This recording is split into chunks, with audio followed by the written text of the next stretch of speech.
చంద్రుడి ఉపరితలంపై సజావుగా దిగి శోధించడానికి smart lander for investigating moon స్లిమ్ను Japan aerospace exploration agency JAXA ప్రయోగించిన సంగతి తెలిసిందే.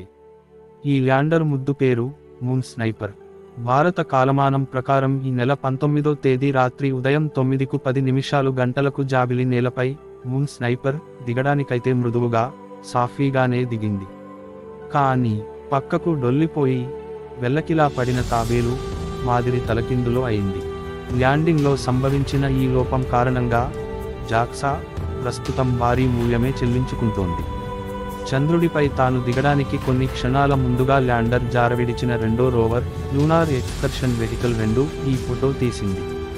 సూర్యకాంతిని గ్రహించి సౌర విద్యుత్ ఉత్పత్తి చేసి ల్యాండర్ బ్యాటరీని ఛార్జ్ చేయాల్సిన సౌరఫలకాలు సోలార్ ప్యానెల్స్ ప్రస్తుతం సూర్యుడికి అభిముఖంగా లేవు. అవి ల్యాండర్ తల భాగంలో కింది వైపు సూర్యుడికి వ్యతిరేక దిశలో ఆవలి వైపు ఉన్నాయి.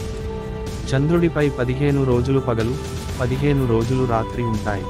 చంద్రుడి ఈక్వేటర్ చంద్రమధ్యరేఖకు దక్షిణంగా షియోలి బిలం వాలులో సూర్యోదయ వేళలో ల్యాండర్ జాబిలిపై కాలుమోపాల్సింది పోయి తలమోపింది. మూన్ స్నైపర్ దిగిన ప్రదేశంలో ఇప్పుడు మధ్యాహ్న సమయం. అంటే ల్యాండర్ పై భాగంలో సూర్యుడు ప్రకాశిస్తున్నాడు.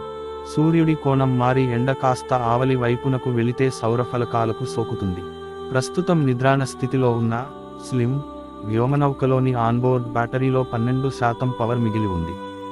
వ్యోమనౌక సోలార్ ప్యానెళ్లకు సూర్యరశ్మి అందుబాటులోకొస్తే బ్యాటరీని పునఃప్రారంభించాలని రీస్టార్ట్ చేయాలని జాక్సా తలపోస్తోంది.